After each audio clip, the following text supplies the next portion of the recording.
करता हूँ आप ध्यान देंगे, कहानी सुनेंगे, ठीक है जी। तो मैं बात शुरू करना चाहूंगा। आई होप ये जो लिखा है इसका आप ध्यान रखेंगे, मुझसे ना सवाल पूछा जाए। ये टेक्निकल टीम काम कर रही है, ठीक है जी, और वो अपने हिसाब से इसका सोल्यूशन आप लोगों के पास जल्दी ही पेश कर देंगे। खैर समय बचाते हैं, कहानी को शुरू करते हैं। बहुत इंपॉर्टेंट टॉपिक आपके सामने शुरू हो रहा है दोस्तों, देवियों दुष्टों। नरेशन हम इसे कहते हैं, और नरेशन की अगर आप वेटेज को समझने की कोशिश करें तो सीपीओ, सीजीएल, सीएचएसएल और एमटीएस में कुछ थोड़ी कम संख्या के साथ ये आपके पेपर का फेवरेट बना रहता है। आप किसी भी स्टेट लेवल के पीसीएस में जाते हैं, वहां पर भी ये क्वेश्चन मिलता है। आप अगर उसके अलावा बात करते हैं सीएपीएफ, असिस्टेंट कमांडेंट, या स्टेट लेवल के किसी भी पेपर में चले जाओ, ये फेवरेट है एग्जामिनेशन का। Ladies and gentleman, please welcome the heaviest topic ever you would see. काफी इंपॉर्टेंट टॉपिक है, और ये काफी इंपॉर्टेंट टॉपिक इसलिए भी है क्योंकि इसके अंदर लर्निंग पॉसिबिलिटीज बहुत ज्यादा हैं। इसके अंदर लर्निंग पॉसिबिलिटीज बहुत ज्यादा हैं।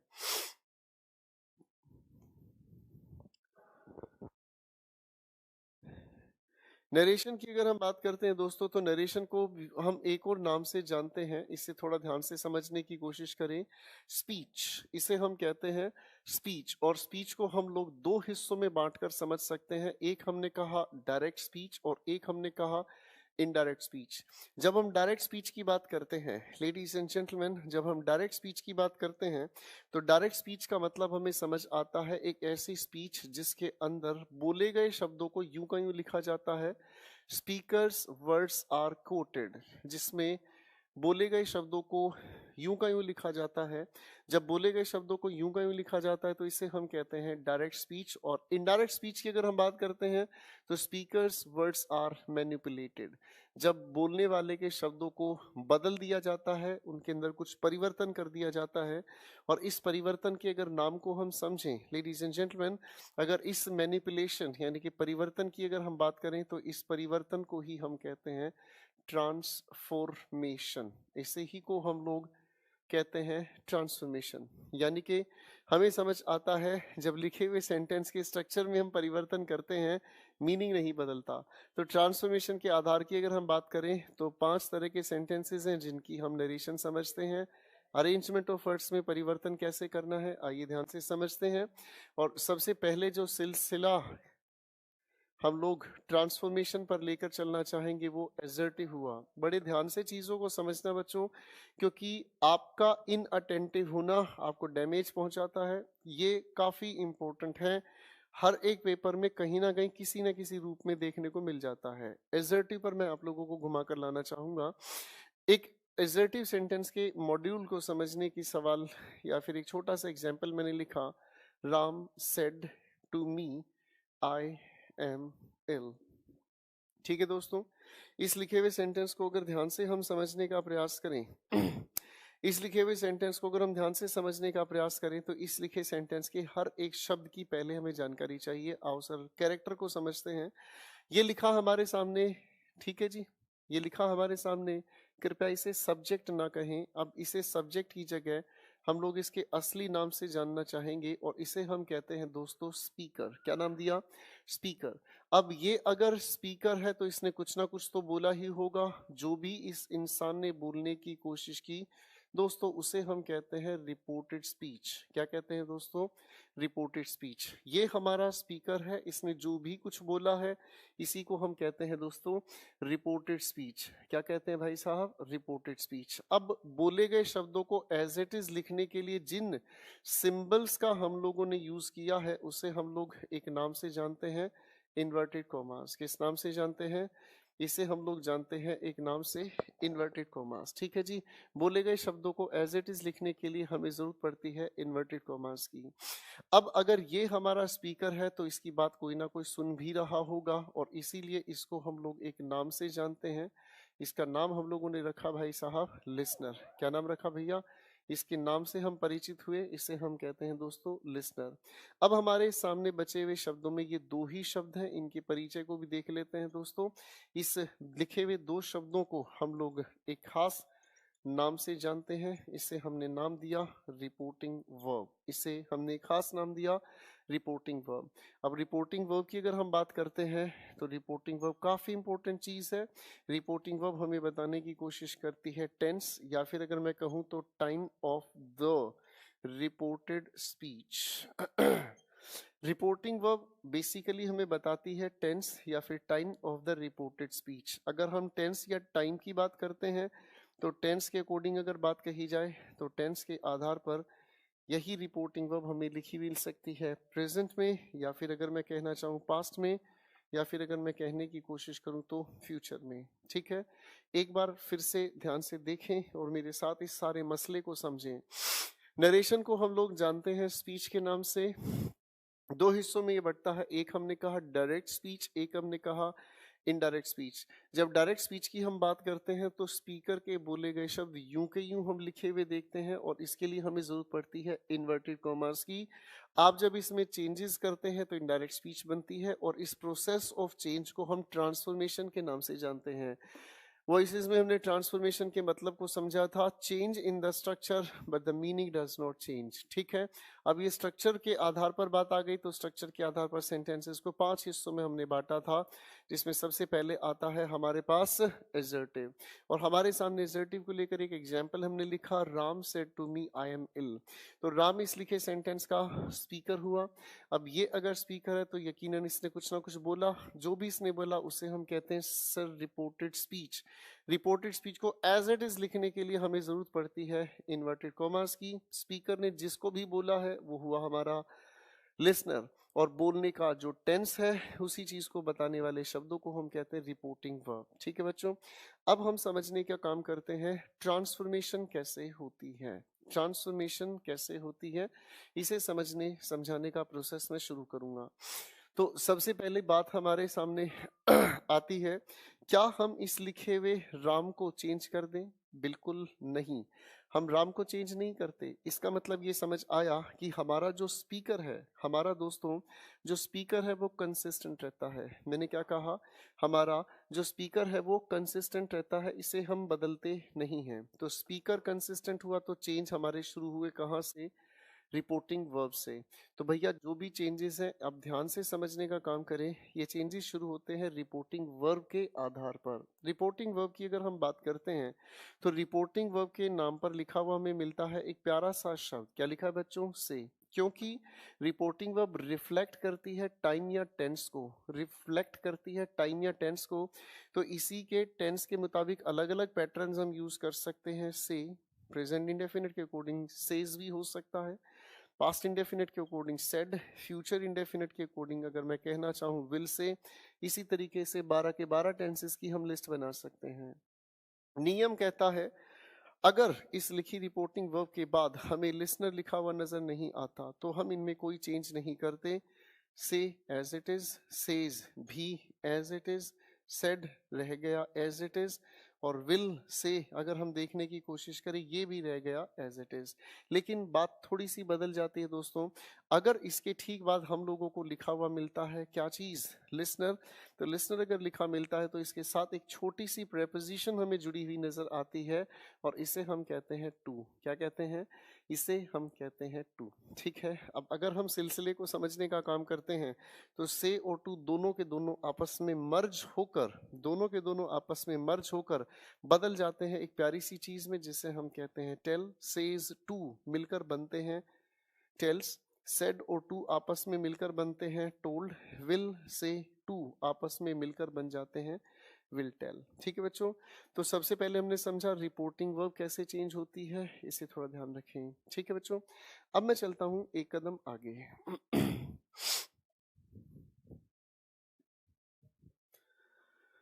अब मैं चलने की काम करता हूं एक कदम आगे, और एक अगली बातचीत हमारे सामने आती है जिस बातचीत को हम लोग जानते हैं। देखो बेटा, हमारा स्पीकर चेंज नहीं हुआ, हमारा लिसनर भी चेंज नहीं हुआ। याद रखें इस बात को, स्पीकर और लिसनर कंसिस्टेंट रहते हैं। सुन रहा है ना तू? मैंने कहा स्पीकर और लिसनर कंसिस्टेंट रहते हैं, ये कभी भी नहीं बदलते। स्पीकर और लिसनर कंसिस्टेंट रहते हैं। आगे अगर हम चलते हैं तो ये लिखा हमारे सामने इन्वर्टेड कॉमास। क्या लिखा है बच्चों? Inverted commas. जब तक ये दोनों सेंटेंसेस अलग हैं, सुन रहा है ना तू? जब तक ये दोनों सेंटेंसेस अलग हैं तब तक तो कोई बात नहीं, लेकिन जब तक ये जुड़े नहीं तब तक तो इनके अंदर चेंजेस होंगे नहीं। इसका मतलब ये समझ आया, दोनों सेंटेंसेस को आपस में जोड़ने के लिए हमें जरूरत पड़ती है भाई किस चीज की? इन्वर्टेड कॉमास की। तो इस इन्वर्टेड कॉमास को हटाकर हम जिसका भी प्रयोग करने वाले हैं वो चीज कहलाती है कंजंक्शन। पार्ट्स ऑफ स्पीच के नाम पर हम जानते हैं कि भैया दो चीजों को या दो शब्दों को, दो सेंटेंसेस को आपस में जोड़ने वाले शब्द को हम कंजंक्शन कहते हैं। तो इन्वर्टेड कॉमास को हटाकर हम कंजंक्शन का यूज करेंगे। ये एक बात हमेशा याद रखें, कंजंक्शन आपकी, लेकिन आगे आने वाला जो सेंटेंस है वो हमेशा हम यूज करते हैं एजर्टिव। किस तरह का यूज करते हैं बच्चों? एजर्टिव। ठीक है, अब एजर्टिव के स्ट्रक्चर को थोड़ा ध्यान से देखें। तो एजर्टिव के स्ट्रक्चर में सबसे पहले subject, helping verb, main verb और उसके बाद ऑब्जेक्ट। तो बेटा कंजंक्शन के नाम पर नियम कहता है आप एक बहुत प्यारे शब्द का प्रयोग करें। क्या लिखा मैंने? दैट। ठीक है बेटा, ये होगी हमारी पहली बात। अब अगर थोड़ा आगे हम बढ़े तो इन्वर्टेड कॉमर्स को हटाकर हमने कंजंक्शन का यूज किया। अब हमारी एंट्री होती है रिपोर्टेड स्पीच में। अब हमारी एंट्री होती है रिपोर्टेड स्पीच में। चलिए इससे भी मिल लेते हैं। अब हमारी एंट्री हुई भैया रिपोर्टेड स्पीच में। अब रिपोर्टेड स्पीच में जब हम एंट्री करते हैं, सबसे पहले रिपोर्टेड स्पीच के इस सेंटेंस का सब्जेक्ट हमारे सामने आया। अब प्यारे दोस्तों, सब्जेक्ट के नाम पर हमें लिखे हुए मिलने जो चाहिए शब्द, सबसे पहले हम लोगों को लिखा हुआ मिलता है पर्सनल प्रोनाउन। प्यारा शब्द है, ध्यान से सुने और समझें। सबसे पहले हमें लिखा हुआ नजर आता है जिसे हम कहते हैं पर्सनल प्रोनाउन। क्या कहा बच्चों? Personal pronoun. पर्सनल प्रोनाउन की संख्या अपने आप में 7 हुई। मैंने लिस्ट बनानी है भैया, ध्यान से देखें। आई, माई, मी, मैंने कहा we, are, us, you, your, you, फिर मैंने आपके सामने कहा ही, हिज, हिम, मैंने कहा शी, हर, हर, आगे कहा इट, इट्स, इट, और एक शब्द और सामने आया दे, देयर, देम। ठीक है बेटा। अब अगर इन सारे के सारे शब्दों की कुल मिलाकर 7 ही है ये शब्द, ठीक है। अगर हम इन सभी के सभी शब्दों की बात करें अगर हम इन सभी के सभी शब्दों की बात करें तो इन सभी के सभी शब्दों की बात बड़ी क्लियर है। ठीक है, मैं अगर आपकी क्लास में बोलने का काम कर रहा हूं तो मैं अपने लिए इनमें से क्या यूज करूंगा? बिल्कुल ठीक कहा, आई। अगर बोलने का काम हम सब कर रहे हैं, बोलो भारत माता की, शाबाश। बोलने का काम अगर हम सब कर रहे हैं तो आपने क्या यूज कराया? वी। इसका मतलब ये समझ आ रहा है कि भैया ये दोनों के दोनों जो शब्द हैं, हमने इसे कहा फर्स्ट पर्सन, और इनको हम चेंज भी करते हैं किसके तरीके से? स्पीकर के तरीके से, क्योंकि बोलने वाला इंसान अपने लिए यूज करता है। अरे हाँ ना, तो इसका मतलब फर्स्ट पर्सन हम हमेशा चेंज करते हैं स्पीकर के मुताबिक। क्लियर है? अच्छा देखो, दोबारा से समझो। अगर इस क्लास में मैं बोल रहा हूं तो आप क्या कर रहे हैं? आप कहोगे सर हम सुन रहे हैं। फिर से सुनिए, मैंने कहा अगर आपकी क्लास में मैं बोल रहा हूं तो आप क्या कर रहे हैं? आप सुन रहे हैं। सुन रहा है ना तू? तो भैया आपके लिए मैं यूज करने की कोशिश करूंगा एक ही शब्द को, और वो है यू। इसीलिए इसे हमने कहा सेकंड पर्सन। कायदे से हम इसे कहते हैं लिसनर। क्या कहते हैं भाई? लिसनर। ठीक है, एक बार फिर से समझें। अगर आपकी क्लास में मैं स्पीकर हूं तो आप क्या हुए? लिसनर। अगर ये इंसान स्पीकर है तो ये कौन हुआ? लिसनर। अगर ये स्पीकर हुआ तो ये कौन हुआ? लिसनर। तो फिर भैया वो कौन इंसान है? वो इंसान है जो हमारी कॉन्वर्सेशन में पार्टिसिपेट नहीं कर रहा, वो कहीं दूर है, उसका सिर्फ जिक्र है। इसलिए इसको हम कहने की कोशिश करते हैं साथियों थर्ड पर्सन। और थर्ड पर्सन की अगर हम बात करें तो इसे हम कहते हैं नॉन एक्टिव पर्सन। क्या कहते हैं इसे हम? Non active person. किसी भी कॉन्वर्सेशन में दो ही लोग एक्टिव होते हैं, या तो स्पीकर या फिर लिसनर। तीसरे का सिर्फ जिक्र आता है, हम उसे चेंज नहीं करते। मैं रुक रहा हूँ कुछ पल के लिए, एक बार ध्यान से इसे देखें क्योंकि बेहद इंपॉर्टेंट एरिया पर आप चल रहे हैं।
आई होप आप लोगों ने यहाँ तक की बातचीत को देख लिया होगा एंड लेट अस कंटिन्यू।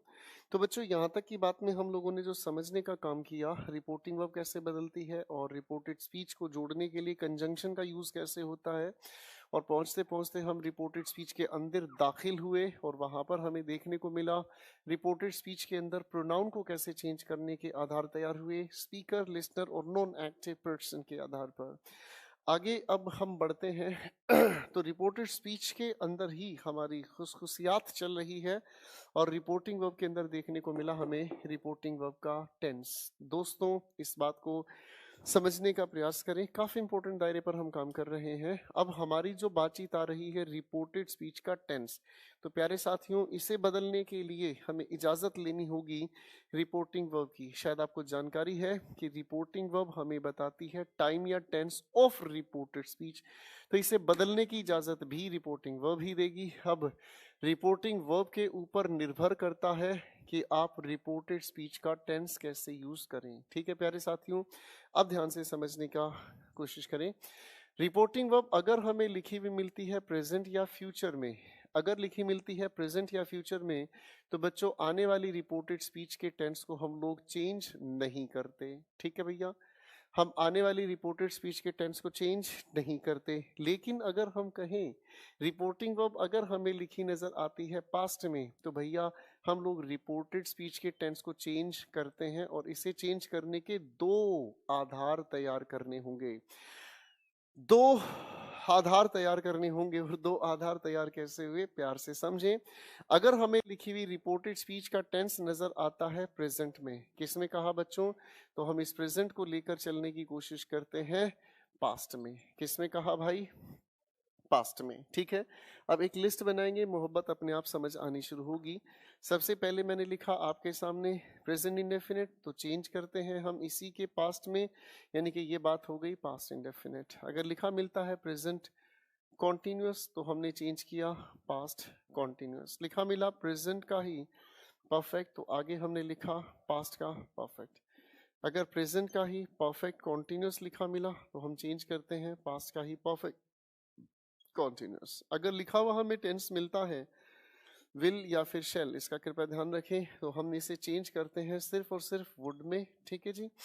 अगर हमें लिखा हुआ मिलता है टेंस में, हम तो चेंज करते हैं भाई इसे माइट में। लिखा हुआ मिलता है टेंस हमें कैन, तो हम इसे चेंज करते हैं कुड में। अगर लिखा हुआ मिलता है हमें हैव टू, हम इसे चेंज करने की कोशिश करते हैं हैड टू। कुल मिलाकर प्रेजेंट को लेकर जाते हैं हम कोरिस्पोंडिंग पास्ट में। ठीक है बच्चों, अब एक दूसरी बात, अगर हमारे सामने लिखा हुआ टेंस नजर आता है प्यारे साथियों पास्ट, तो हम इसे लेकर चलते हैं मोर पास्ट में। किसमें लेके गए भाई, इसे हम लेकर गए मोर पास्ट में। अब ये मोर पास्ट का क्या कहना है, थोड़ा ध्यान से देखें प्यारे दोस्तों। अब अगर हमारे सामने लिखा हुआ टेंस मिलता है पास्ट इंडेफिनिट, तो पास्ट इंडेफिनिट से ज्यादा पास्ट हमने टेंस के वक्त पढ़ा था पास्ट परफेक्ट होता है, कुछ याद आ रहा हो आपको तो। पास्ट कि अगर कॉन्टिन्यूस की हम बात करते हैं तो पास्ट परफेक्ट कॉन्टिन्यूस में इसे हम चेंज करते हैं। अगर लिखा हुआ नजर आए हमारे सामने पास्ट परफेक्ट, तो हम इसे चेंज ही नहीं करते, क्योंकि पास्ट परफेक्ट तो पहले ही मोर पास्ट में लिखा है, इसलिए हम इसको चेंज नहीं करते। पास्ट परफेक्ट कॉन्टिन्यूस अगर लिखा हुआ मिलता है भाई पहले से ही, जब ये मोर पास्ट में है, तो इसे भी हम चेंज नहीं करते। फाइन। लिखा हुआ सेंटेंस का अगर टेंस हमें लिखा मिलता है माइट, तो भाई माइट से ज्यादा तो पास्ट हमारे पास है ही नहीं, चेंज ही नहीं करते। ऐसे आप आगे अपनी इस लिस्ट को आगे बढ़ा सकते हैं। तो बच्चों आ जाओ, इस लिखी हुई बातचीत पर काम करते हैं। इस लिखे हुए सेंटेंस को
चलिए बच्चों, मैं इसके आंसर पर काम कर लेता हूँ। ये जो भी तो आपने समझ ही लिया है। तो बेटे ध्यान से देखो, आपका स्पीकर तो एज इट इज रहा, सेड और टू दोनों को आपने मर्ज किया तो लिखा टोल्ड मी, आपका as it is. Speaker listener change ही नहीं होते। इन्वर्टेड कोमास के नाम पर आपने यूज किया दैट। इस आई की अगर हम बात करते हैं तो आई आपका स्पीकर के अकॉर्डिंग चेंज होने वाला प्रोनाउन है, तो स्पीकर के मुताबिक राम की जगह पर कुछ और ना लिखकर आपने ही लिखा। इसकी अगर हम बात करते हैं तो इसे चेंज करने की इजाजत आपकी रिपोर्टिंग वर्ब देगी। अगर रिपोर्टिंग वर्ब आपके सामने लिखी हुई है पास्ट में, रिपोर्टिंग वर्ब अगर लिखी है पास्ट में, तो रिपोर्टेड स्पीच के टेंस को हम चेंज करेंगे। ये लिखा है आपके सामने एम, तो आप इज एम आर को वॉज वर्ब में चेंज करें, और इसीलिए लिखा ही वॉज, आगे बात हुई इल। ठीक है बेटा। तो मैं सोच रहा हूँ पहले एक बार यहाँ तक की बातचीत को आप अच्छे से देख लेंगे तो बहुत खूबसूरत होगा हमारा आगे का सफर। ठीक है दोस्तों, आज जो 2 मिनट के लिए कमेंट्स पर बातें करना शुरू करते हैं और फिर चीजों को आगे समझेंगे हम लोग।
वॉइसेस की शीट पता नहीं क्यों नहीं सर, वॉइसेस की शीट एक बार चेक करें ना प्लीज, कौन से वाले बैच में नहीं है।